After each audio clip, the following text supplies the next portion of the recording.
Let's talk about sexual agency.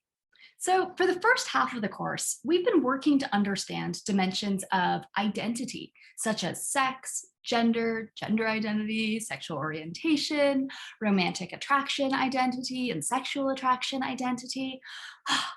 All these different dimensions of identity, especially those which connect to our understandings of sexuality. Now that we've built up all of this knowledge, we're going to use it to explore sexual agency. First, though, I do want to note that a lot of the texts that we're going to read are going to be fairly imprecise and sometimes just wrong when it comes to using the correct terminology for sex and gender. Many of the authors just use those terms interchangeably in a very unrefined or nuanced way. So I want you to take note of that. And I want you to be aware that at this point, you know more than a lot of our authors. And I think that's just a very cool thing. So we now are going to work to understand sexual agency, what it is, what enables it, and what inhibits it. So first of all, sexual agency is, according to Quill Kukla, and I quote, the effective ability to avoid and refuse sex, as well as the ability to explore and pursue our desires and control our sexual narrative, which in turn enables us to take pleasure in our bodies and to pursue activities and relationships that enhance our flourishing. End quote. Crucially, sexual agency is something much more robust than simply having free will regarding sexual matters or something like that. Sexual agency is about much more than simply being able to make your own choices. It's about being able to act on those choices in meaningful ways, about being able to craft your own sexual narrative. And doing that requires scaffolding and social and material support. In order to genuinely support people's sexual agency, we need things like good sex ed so that people can make informed choices. We need a social world that doesn't try to force people into sexual encounters they do not want. And we need a social world that doesn't dismiss or diminish the sexual encounters that people do want to have. So we need all this kind of support, both social and material support, in order to facilitate participants' pleasure and well-being in terms of sexual agency. So very few of our texts are going to use the term sexual agency. In fact, only one author does, and we won't be reading it for a while. So your project is to keep this concept in mind as we read these texts. We're going to be working to construct an understanding of what sexual agency is, what sorts of things are necessary to promote and support sexual agency, and what sorts of things violate or disrupt sexual agency. We're going to keep coming back to these questions as we go forward for the rest of the course. Let's talk about the performance model of sex. Now, this is coming from Millar's article, where he also talks about the commodity model of sex. Right now, we're going to focus in on the performance model. So, very first thing, the performance model of sex is not about performativity. So for those of you who know that term, I know it's really easy to think that that's what Millar is really getting at. It's not. The words just happen to sound the same. If you aren't familiar with the word performativity, do not even worry about it. It's not what he's talking about, so you don't need to know it. Okay, so Millar is really genuinely talking about performance, and especially he's thinking about musical performances. And he argues that using this model as a framework for thinking about sex and sexual interactions opens up new ways of understanding both what sexual interactions can be like and different ways to support and enable flourishing sexual interactions. So when we're thinking about musical performances, we don't hold that a musician's value somehow decreases the more that they play. What a strange thought that would be, right? Instead, we know that the more someone has played music, the more they've been able to hone their skills, to practice, and especially the more they've been able to figure out what kind of music they like to play, that they enjoy playing.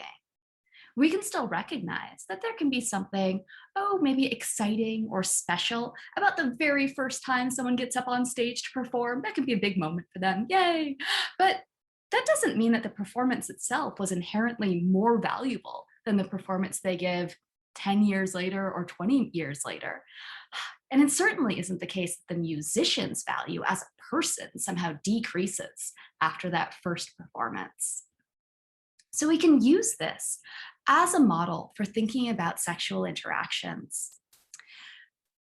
Continuing on with thinking about musical performances, there can be just a great deal of beauty and value in a solo performance. There can also be a great deal of beauty and value in a duet. Once again, there can be so much wonderfulness and value in an orchestra ensemble or a jazz band. There are all of these different possible configurations, and we don't have to rank these different kinds of musical performances and say that one is necessarily better than the other. They're just different, and they can be differently wonderful, and people can enjoy them in different kinds of ways. Different things work for different people. We also don't slot people into gender roles within a band or within an orchestra. We don't assume that folks of one gender are all expected to perform just one kind of instrument, always in the same musical style.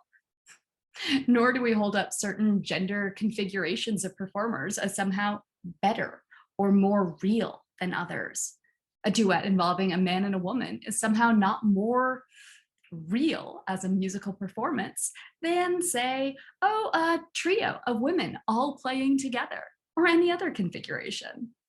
The performance model of sex doesn't fall into the same hetero and cis-normative conceptions of sex that we saw in the commodity model of sex and in the standard conceptions of sex. It doesn't slot people into gender roles within the sexual encounter or center heteronormative interactions. Instead, the performance model of sex recognizes that individuals each have their own unique preferences and desires, and that there can be a variety of different kinds of encounters, all of which can be valuable. The performance model of sex uses the model of affirmative consent.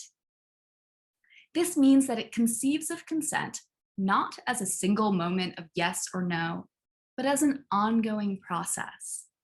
Not only does it require ongoing affirmative consent, it requires ongoing communication. Sexual communication includes communication about consent, but also communication about things like desires, preferences, and much more. The performance model of sex calls for ongoing sexual communication before, during, and after the sexual encounter. Beforehand about what one would like to do, during to check in about how everyone's doing, and talking afterwards about how it all went and what one might want to try doing differently next time. Millar encourages us to use the performance model of sex as a way to understand sexual interactions as an ongoing and often collaborative experience.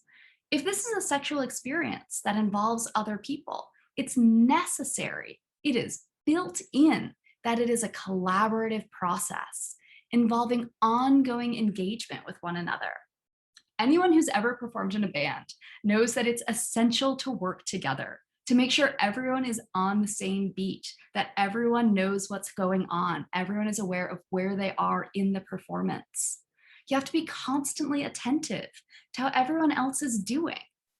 Under the performance model of sex, it would be very obviously insufficient if the only check-in was to ask, do you consent to perform with me? At the very start of the performance, and then there was no communication or engagement beyond that. Not only would the performance itself just fully break down on stage, but this isn't what it is to play in a band. We're not even doing the activity at this point, right?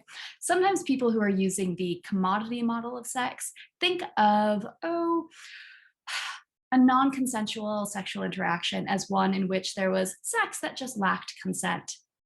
That is incoherent on the performance model of sex.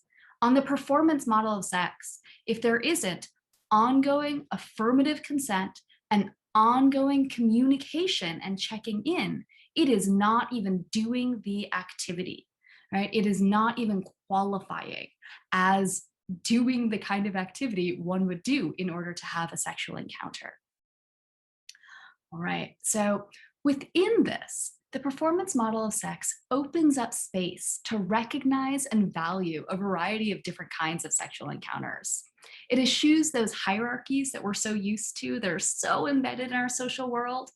Instead, it holds up the possibility for sexual encounters that center pleasure, growth, learning and experimentation, and most essentially, when with others, collaboration. So we can start to think about different kinds of sexual encounters. It would be so boring if our world only had, I don't know, country music, for example. That music can be great, but it would be really quite unpleasant and boring if it was the only musical option, especially if everyone were expected to listen to and play country music all the time. It is a wonderful feature of our world that there are so many possibilities. And we don't have to build in hierarchies about what everyone else should value. Although it's entirely fine to value just one particular thing or one set of particular things for oneself. So the performance model of sex doesn't require that everybody be engaging in, oh, this wide variety of different kinds of sexual encounters. Rather, the performance model of sex holds space to recognize all of those different kinds of sexual interactions as valuable and activities in which one might choose to engage. Right? It doesn't pressure people into any one thing. Also, notice how in the performance model of sex, it doesn't stigmatize or devalue paid performances. Getting a paying gig is great. Wealthy musicians are revered all the time in our world, right? So the performance model of sex doesn't assume that sexual encounters can or should only occur out of pure enthusiasm, or that it somehow is a lesser experience if that sexual encounter is either done as part of paid labor or if one is paying for that type of labor.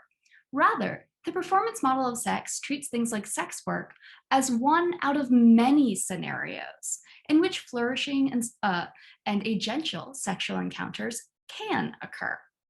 So the performance model of sex opens up all of these new spaces and ways of thinking about these things.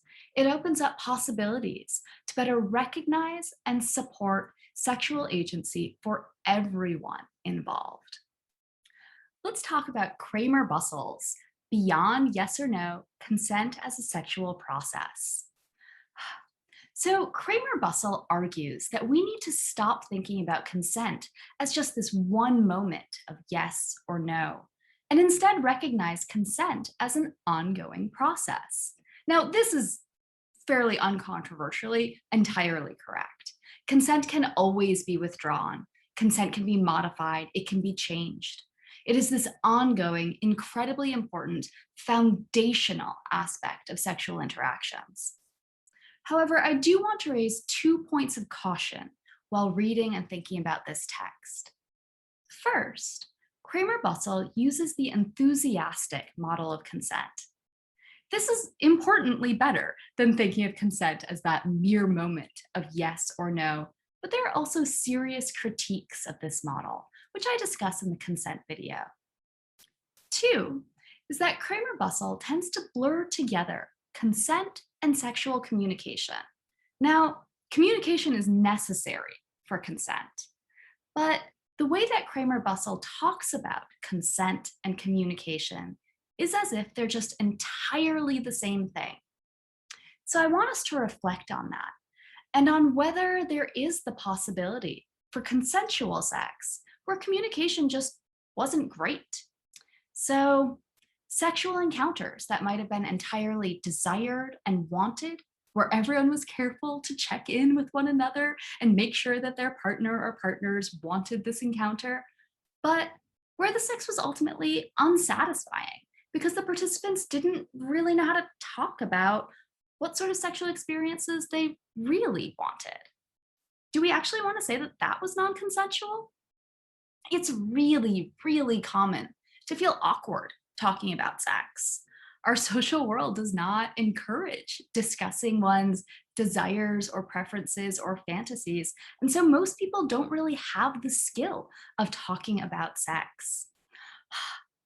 Many people don't even know how to express what their sexual desires, in fact, are. Do we really want to say that all sexual encounters that have maybe not great sexual communication are necessarily non consensual? That strikes me as warping our notion of what consent means in a way that risks erasing the harm and the moral weight of sexual violations. So I want us to reflect carefully about whether Kramer Bussell might be blurring together consent and sexual communication. We can, however, reframe Kramer Bussell's point to be one about the importance of sexual communication, of discussing one's desires and preferences and boundaries and anxieties and fantasies and interests with one's sexual partner or partners. She suggests using yes, no, maybe checklists as a way to open up space for these kinds of conversations. This is one strategy amongst many that we ought to be developing to enable people to have these kinds of important conversations. While I've raised concerns about the way that Kramer Bussell has framed some of her argument, her overall point is a crucially important one about the centrality of ongoing consent and about the fundamental role that ongoing sexual communication plays in healthy and flourishing sexual encounters.